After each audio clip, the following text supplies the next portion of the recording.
மாலை வணக்கம் அனைவருக்கும். இந்த குழுமத்துல வந்து பேசணும் அப்படிங்கிறதே வந்து எனக்கு ரொம்ப மகிழ்ச்சியான ஒரு விஷயமா இருக்கு. அதுவும் இதுதான் என்னோட முதல் பேச்சு ஒரு புத்தகத்தை பத்தி பேச போறேன்னு நினைக்கிறது.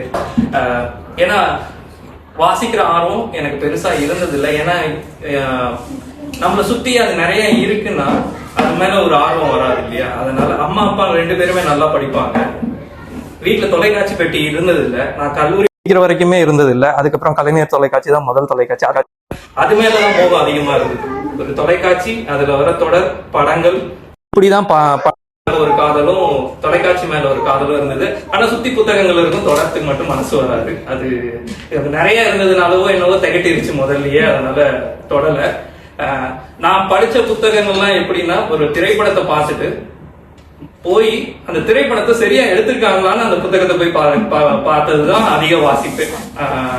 டான் ப்ரௌனா இருக்கட்டும், இல்ல டெஸ்கரஸ்டினா இருக்கட்டும், இந்த மாதிரியான புத்தகங்கள் எல்லாம் படமா வரும். அந்த படத்தை பார்த்துட்டு இதை சரியா செஞ்சிருக்காங்களா, என்ன மாதிரி செஞ்சாங்க, அதுக்கு என்ன மாதிரி திரைக்கதை எழுதியிருக்காங்க, அந்த மாதிரி ஒரு ஆர்வத்துலதான் போய் புத்தகங்களை வாசிச்சதே தவிர புத்தகமா எடுத்து அதை ஒரு ஆர்வத்தோட வாசிக்கணும்னு இருந்ததில்லை. சில நாளுக்கு முன்னாடி வரைக்கும் பாலாஜி அண்ணனை வந்து வீட்டுல சந்திக்கிறதுக்கு போனப்போ பாலாஜி அண்ணன் ஒரு புத்தகத்தை கொடுத்தாரு. அது நல்லா பெருசா இருந்தது. வாங்கும் போது ஆசையா வாங்கிட்டேன். ஐயோ இதை என்ன பண்ண போறோம்னு தெரியலையே, என்னதான் வாங்கினேன். அந்த புத்தகம் தான் நம்ம முதல்ல போட்டிருக்கிற க்ரோ ஃப்ளைஸ். 1991 ஜெஃப்ரி ஆர்ச்சர் எழுதி வந்த புத்தகம் அது. அதுமே வாங்கி வச்சுட்டேன். வாங்கி பையில வச்சாச்சு. அண்ணனை பார்த்து ஒரு 2-3 நாள்ல ஈரானுக்கு பயணம் செய்யணும், வேலை விஷயமா போயாச்சு. போயிட்டு அங்க இணையதளம்லாம் எதுவும் வேலை செய்யாது. ஸோ அலைபேசியை ஒரு ஓரமா வச்சிடணும்.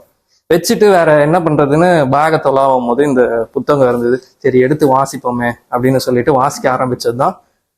படிக்க படிக்க என்னடா இது, நம்ம ஒரு படம் பார்க்குற மாதிரியே இருக்கே அப்படின்னு சொல்லிட்டு ஆரம்பிச்சதுதான். ஸோ இந்த கதையை வந்து ஆரம்பிக்கிறது சார்லி ட்ரம்பர் அப்படின்னு ஒருத்தன் தான் கதையோட நாயகன். இந்த மாதிரி வந்து முக்கிய கதாபாத்திரங்கள் இருக்காங்க. ஒரு தள்ளுவண்டி பழ வியாபாரி எப்படி ஒரு சாம்ராஜ்யத்தை உருவாக்குறான், ஒரு ஒரு ஒரு இப்ப நம்ம பார்க்குற பெரிய மால் அந்த மாதிரி ஒரு ஒரு விஷயத்தை எப்படி உண்டாக்குறான், அதுக்கு என்னென்ன தடங்கள் வருது, திருப்பி அவன் ஆரம்பிச்ச இடத்துக்கே வந்து முடிக்கிறான். திருப்பி ஒரு பழ வியாபாரியா ரோட்ல நின்று கத்துறான். இதுதான் அந்த அந்த கதையோட ஒரு ஒரு சின்ன சுருக்கம். ஆனா அதை எவ்வளவு சுவாரஸ்யமா சொல்ல முடியும். ஏன்னா வந்து 1800 கடைசி லைக் அந்த உலக போர்லாம் வருது உள்ள. ஏன்னா அவன் வந்து அவங்க தாத்தாவை பார்த்தா இந்த இந்த வியாபாரத்துக்குள்ள வரணும்னு ஆசைப்படுறான். அதுக்கப்புறமா வந்து போறான், உலக போருக்கு போயிட்டு வந்துதான் கடையை நிறுவுறான். அதுக்கு வந்து அங்க வந்து ஒரு ஒரு வர்க்க ரீதியான ஒரு தடைகள் வருது. ஒரு ஒரு குடும்பம் ஆல்ரெடி நல்ல செழிப்பா இருக்கிற குடும்பம் இவங்கள வளர விடாம என்ன பண்ணுது அப்படிங்கிற மாதிரியான ஒரு ஒரு ஒரு ஒரு கதைக்களம். எனக்கு ரொம்ப பிடிச்சது இந்த கதைக்களத்துல என்னன்னா, அது நேர்கோட்டிலே பயணிக்காது கதை. நம்ம எல்லாருமே வந்து அந்த நேர்கோட்டில படிச்சு இந்த நாளைக்கு என்ன நடக்க போகுது, அடுத்த நாள் என்ன நடக்க போகுதுன்னு இல்லாம, இது வந்து முக்கிய கதாபாத்திரத்தோட எல்லா பார்வையில இருந்து ஒரே சம்பவத்தை வந்து சொல்லுவாங்க. ஒரு சம்பவம் நிகழ்ந்து இருக்கும். ஆனா என்னன்னா, என் பார்வையில அது எப்படி நடந்தது, அவங்களோட பார்வையில எப்படி நடந்தது அப்படிங்கிற மாதிரியான ஒரு ஒரு சம்பவம். ஒரு அந்த கதையில வந்து நிறைய முக்கியமான சம்பவங்கள் இருக்கு. அந்த முக்கியமான சம்பவங்கள்லயுமே சார்லி ட்ரம்பர், அவரோட மனைவி பெக்கி, அதுக்கப்புறம் வந்து அவங்களுக்கு வந்து ஒரு அந்த தோழி ஒருத்தங்க இருப்பாங்க, டாப்னின்னு சொல்லிட்டு ஒரு தோழி ஒருத்தங்க இருப்பாங்க.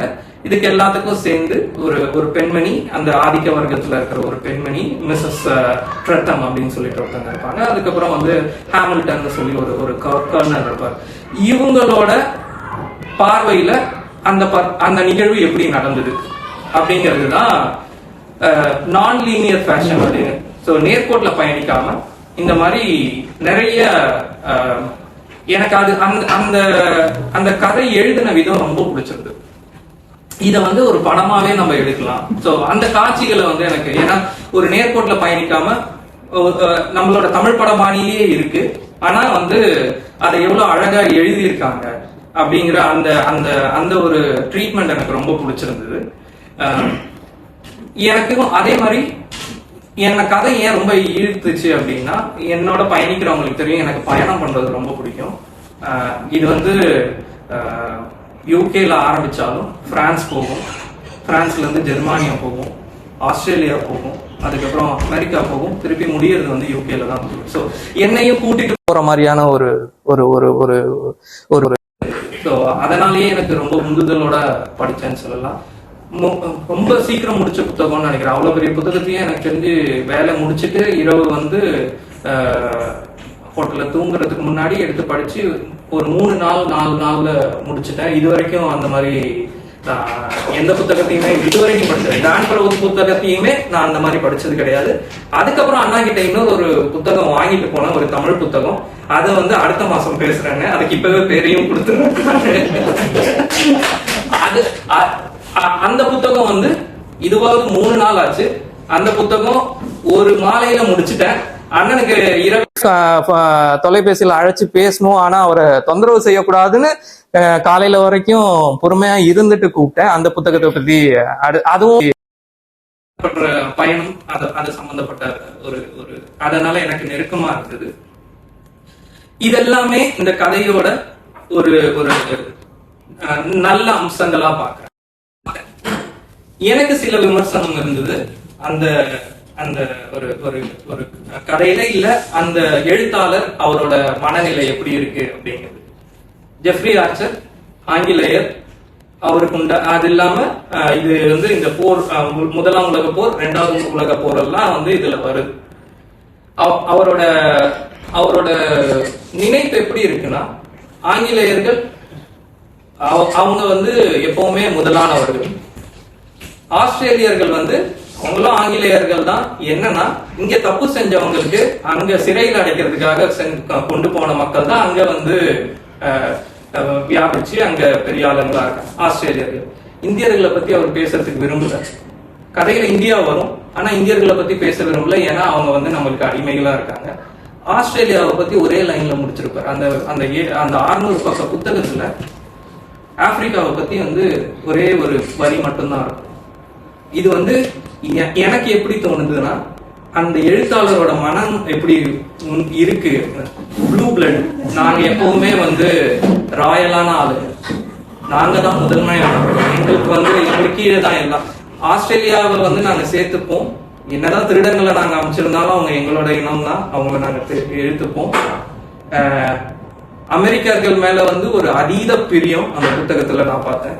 அவங்க எல்லாத்துலயுமே தலை சிறந்தவங்க, அங்க நாங்க போய் கத்துக்கிட்டு வரோம் அப்படிங்கிற மாதிரி தான் அந்த புத்தகத்துல இருக்கும். ஆசியாவை பத்தியோ ஆப்பிரிக்காவை பத்தியோ அதுல இல்லவே இல்லை. இது வந்து எனக்கு ரொம்ப நெருடலா இருந்தது படம். இது என்னன்னா, ஒரு 1950லயோ 60லயோ இந்த புத்தகம் வந்திருந்தா கூட எனக்கு வந்து சரின்னு, ஓகே இது வந்து அவரோட மனநிலை இருக்கலாம்.